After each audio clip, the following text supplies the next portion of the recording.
So students, our next phylum is Arthropoda, and today we are going to discuss the general character of the Arthropoda. So first of all, Arthropoda, the phylum name Arthropoda, it has been derived from the two terms arthro and poda. Arthro means joints and poda means feet or the hind limb. So the animals having jointed legs और jointed feet they are known as arthropoda. Jointed mean आपने cockroach में देखा होगा उनकी जो legs हैं उनके जो limbs हैं वो jointed होते हैं, pieces में होते हैं, छोटे छोटे joints से बने होते हैं, parts के बने होते हैं. तो यहीं से phylum का name जो है वो derive होता है, that is the arthropoda. So it is the largest and most successful phylum.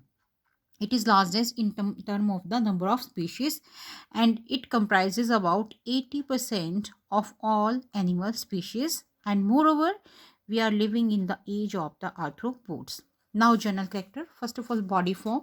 So body is variously shaped, बहुत variety होती है arthropods में, and it is segmented externally to varying degrees. ठीक है, तो इसमें जो एक्सटर्नल डिमार्केशंस होती हैं बॉडी की, जो सेगमेंट होते हैं, the body it may comprise of two segments और it may comprise of three segments. ठीक है, तो जो टू सेगमेंट्स होते हैं वहाँ पे जो मेन जो रीजंस होते हैं, these are the cephalothorax and abdomen. ठीक है, cephalothorax mean, cephalo means head, thorax mean thoracic region. तो जहाँ पे हेड और थोरैक्स कंबाइंड होता है तो दो पार्ट्स होते हैं बॉडी के, सिफेलोथोरैक्स एंड द एब्डोमेन. ठीक है, या हेड एंड ट्रंक, दो ही पार्ट्स होंगे, एक हेड होगा, बाकी जो लेफ्ट ओवर है दैट इज ट्रंक. और it may be divided into three parts, that is head, thorax and abdomen. ठीक है, तो different body divisions are there in the different body in the different species, and all the body region they are known as the tegmata. Plural is tegmata and singular is tegma. ठीक है, तो body टेगमेटा दो भी हो सकते हैं, जैसे head and trunk और cephalothorax and trunk, and it may B three like head, trunk and tail. So body division it depend upon the species. Symmetry, so as you know now all the higher phyla they have bilateral symmetry. Bilateral symmetry means humans की तरह the body can be divided into two equal halves which are mirror images of each other, means right half and left half. बीच से अगर काटेंगे तो दो equal halves बन जाएंगे जो कि एक दूसरे की mirror images होंगी. ठीक है, उसके बाद आती हैं germ layers. So it is triploblastic, means all three germ layers, ectoderm, mesoderm and endoderm, they are found in the embryo. Level of organization, organ system level of organization. ये जो three points हैं, symmetry, germ layers and level of organization, ये flat worms were first to be triploblastic. Flat worm से आगे हमें सारे जो मिलेंगे वो क्या मिलेंगे, ट्रिप्लोब्लास्टिक मिलेंगे, means with three layers. Level of organisation जो है वो हमारे पास होगा. अब organ system level of organisation जितने भी फाइल आएंगे उसमें यही रिपीट होंगे. नेक्स्ट आता है हेड. तो proper formation of head or cephalization is there which contain brain and all sense organs. Appendages, now it is very important because from here the name of the phylum has also been derived, that is the arthropoda. So these are the animal with jointed feet or jointed legs. So jointed foot, joints are called podomeres. ठीक है, तो यहाँ पे joints को क्या बोलते हैं, these are known as the podomere. Next is these jointed legs, they are used variously for walking, jumping, clinging, etc. And locomotion is through jointed appendages, not by the deformation of the body. जैसे annelids में हमने कहा था, देखा था कि body जो होती है वो डिफॉर्म हो जाती है ड्यूरिंग लोकोमोशन, तो यहाँ पे बॉडी डिफॉर्म नहीं होती, सारा का सारा जो मसल्स हैं वो लोकोमोटरी अपेंडेजेस की यूज़ होती है. नेक्स्ट है बॉडी वॉल. तो बॉडी वॉल में जो लेयर होती हैं सबसे बाहर होती है thick non living cuticle, then single layer epidermis which is also known as the hypodermis and the musculature. ठीक है, now cuticle it is formed of proteins and chitin or proteins and glycoprotein. It form the exoskeleton, and now this is very important, the exoskeleton it is sclerotized and it forms some inside in growths which are known as the apodemes, and these apodemes they are used for the attachment of the muscles.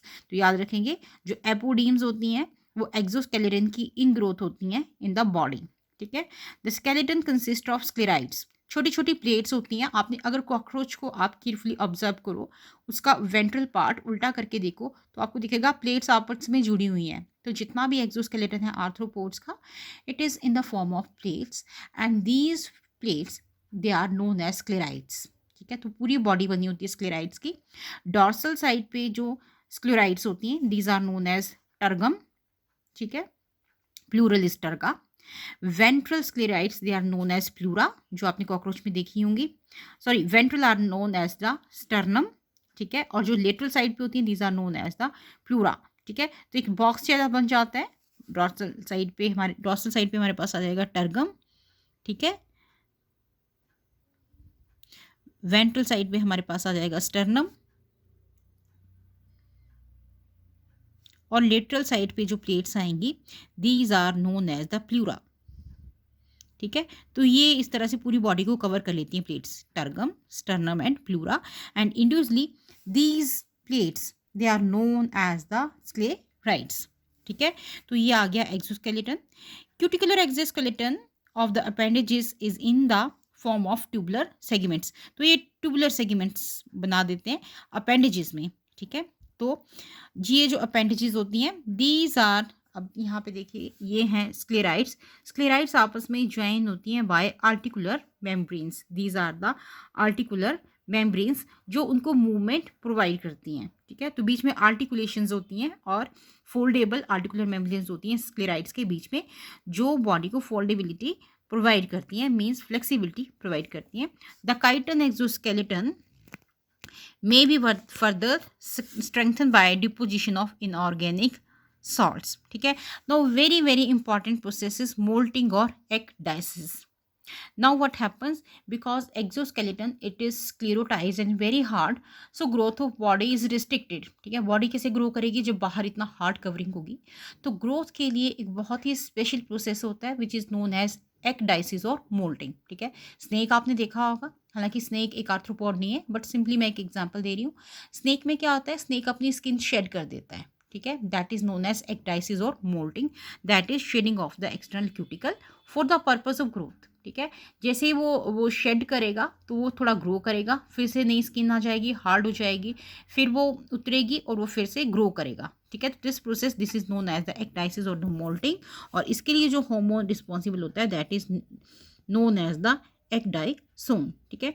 दो मोल्टिंग्स के बीच में जो stage होती है, that is known as the instar, ठीक है। Moulting के बीच में जो स्टेजेस होती हैं, these are known as instar. तो कुछ ऑर्गेनिज्म में मोल्टिंग होती ही रहती है, ठीक है, forever in life, but in some organism number of moultings are they are fixed, कि इतनी मोल्टिंग होनी है एडल्ट होने तक, उसके बाद ग्रोथ जो है वो स्टॉप हो जाती है, ठीक है। उसके बाद आ जाता है मस्कुलेचर। तो here muscles they are present in the form of bundles, ठीक है। बंडल्स प्रेजेंट होते हैं मसल्स के, कॉन्टिन्यूस शीट्स जो होती हैं वो एब्सेंट होती हैं। And all muscle they are striated, you know, they are voluntary muscles and capable of quick action. Then comes the endoskeleton. So endoskeleton of arthropod, it consists of apodemes and free plates. apodemes आपको पता ही है, जो exoskeleton है उसकी कुछ road like structure exoskeleton की कुछ इनग्रोथ्स body के अंदर आ जाती हैं, these are known as the apodemes. और जो फ्री प्लेट्स होती हैं, they are form by sclerotization of the internal connective tissue.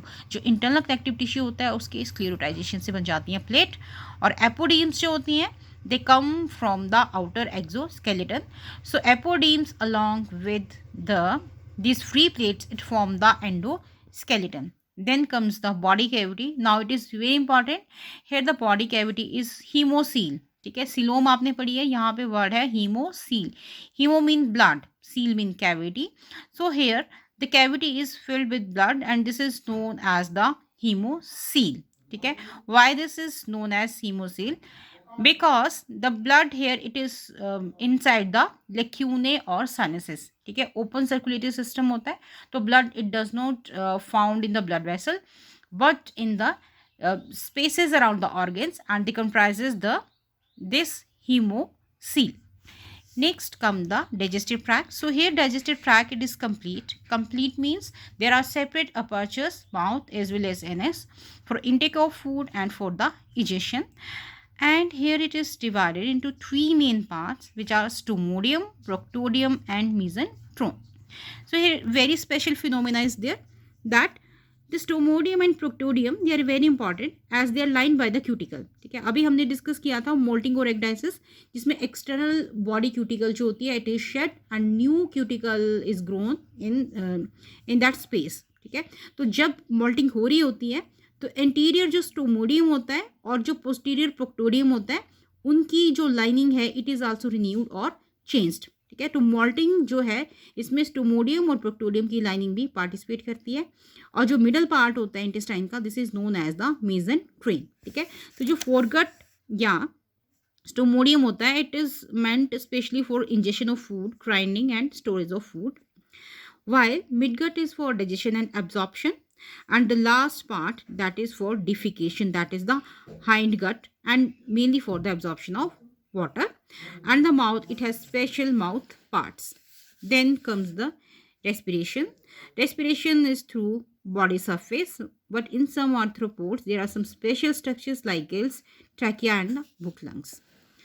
Then comes the circulatory system. So as we have just discussed during the study of the coelom, that the circulatory system it is open means जैसे हम लोगों में होता है closed blood vascular system. Blood जो है it always remain inside the blood vessels and it never comes in contact with the tissues.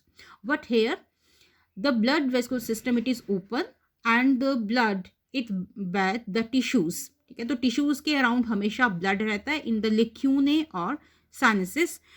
And here the blood is hemolymph and it is colorless without RBCs. Heart is in the form of a very longitudinal tube which have one to many chambers and lateral ostia. ठीक है, side में छोटे छोटे apertures होते हैं which are known as the ostia for receiving and distribution of blood. ठीक है, जो रेस्पिरेटरी पिगमेंट होते हैं like haemoglobin and haemocyanin, they are directly dissolved inside the plasma. Then comes the excretory system. So depending upon the species or depending upon the individual organism, the excretory system is of many types in arthropods. It may be through coxal glands like in arachnids, antennary glands like in crustaceans, or opening directly to the exterior और malpighian tubule. ठीक है, तो depend करता है, हम आगे classification करेंगे तो क्लासिफिकेशन ऑफ आर्थ्रोपोड्स में आप देखेंगे कि कौन कौन सी क्लासेस में कौन कौन से ऑर्गन्स जो हैं these are used for excretion. ठीक है, then comes the nervous system. तो nervous system is very well divide and it comprises of a circumcentric ring and double solid mid ventral nerve cord. ठीक है, अब यहाँ पे एक चीज़ आप ध्यान देंगे कि ये जो इनवर्टिब्रेट होते हैं, ठीक है, दो आपको डिवीजन पता है, कॉर्डेट एंड नॉन कॉर्डेट. तो जो नॉन कॉर्डेट होते हैं, जो इनवर्टिब्रेट होते हैं, उसमें ये जो नर्वस सिस्टम होता है, ठीक है, it is present on the ventral side. ठीक है, जो कि हम लोग होते हैं जो कॉर्डेट हैं, जो वर्टिब्रेट्स हैं, उनमें नर्वस सिस्टम जो होता है it is present on the dorsal side. तो this is a very big difference. Brain 3 parts का बना होता है, प्रोटोसेरिब्रम और फोरब्रेन, डिट्यूरोस्टेडिस्टोम और the middle, and tritocerebrum that is the hind brain. Next come the endocrine system. Endocrine system means hormonal system. It is well divide. एक hormone में अभी बात किया था दैट इज एक्डाइसोन, जो कि एक्डाइसिस और मोल्टिंग में हेल्प करता है. इसके अलावा थायरॉक्सिन होते हैं, ग्रोथ हार्मोन्स होते हैं. एंडोक्राइन सिस्टम हम इस चैप्टर के लास्ट में मेटामॉर्फोसिस पढ़ेंगे, उसमें सभी के सभी हार्मोन्स हम लोग स्टडी करेंगे which are found in the arthropods. Then comes the reproduction. Sexes are separate and there is sexual dimorphism, but some exceptions are there where the organism they are hermaphrodite.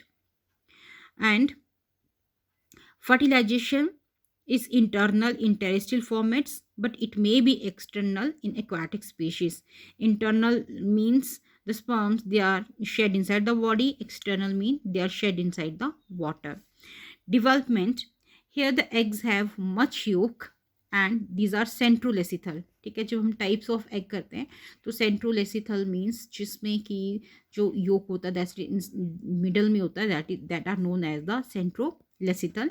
Cleavage is superficial. ठीक है, superficial cleavage होती है, सिर्फ cytoplasm reason में, योक में cleavage नहीं होती. And life history include a larva which undergoes various degree of metamorphosis to become the adult. So this is all about the general characters of the arthropoda. Now the unique features, jointed appendages, और वहीं से इसका नाम जो है वो drive किया हुआ, that is arthropoda. Hard exoskeleton of chitinous plates, जिसको हम स्क्लेराइड्स बोलते हैं, for protection and muscle insertion. ठीक है, थोड़ा सा हम इसको समराइज करते हैं. तो जो स्क्लेराइड्स होती हैं वो ऑल ओवर बॉडी होती हैं. डॉर्सल साइड पे टर्गम, वेंट्रल साइड पे स्टर्नम और लेटरल साइड पे प्लूरा. तो ये जो प्लेट्स होती हैं दीज आर एक्सोस्केलेटन, और इनसे कुछ ट्यूब्स निकलती हैं विच आर नोन एज एपोडीम्स, जो डीप इनसाइड द बॉडी जाती हैं and they provide space for the muscle attachment. Respiration के लिए ट्रैकिया इज देयर. ठीक है, ट्यूब्स होती हैं ऑल ओवर द बॉडी और इन्हीं ट्यूब्स को हम बोलते हैं ट्रैकिया, जिनसे कि रेस्पिरेशन होता है. और ये ट्रैकिया जो होते हैं बाहर ओपन करते हैं बाय स्पाइरेकल्स. ठीक है, लेटरल साइड पे इंसेक्ट पे छोटे छोटे स्पाइरेकल्स होते हैं जहाँ से वो सांस लेते हैं. ठीक है, तो ये स्पाइरेकल ओपन करते हैं ट्यूब्स में and these are known as the trachea. Excretion के लिए कॉक्सिल ग्लैंड है, मालपीजियन ट्यूब है, ग्रीन ग्लैंड्स हैं, काफ़ी सारे ऑर्गन्स होते हैं. एंड कंपाउंड्स आइज ये हम डिस्कस करेंगे हमारे नेक्स्ट लेक्चर में, that is vision in arthropod. Compound eyes होती हैं जो छोटी छोटी आइज या ओमेटिडियम की बनी होती हैं. Power of flight in most of the cases, cockroach आपने देखा होगा फ्लाई कर सकता है. तो बहुत सारे आर्थ्रोपोड जो हैं they have the power of flight. So this is all about the general characters of the arthropoda. In the next lecture we will study the vision in the or sight in the arthropoda. Thank you.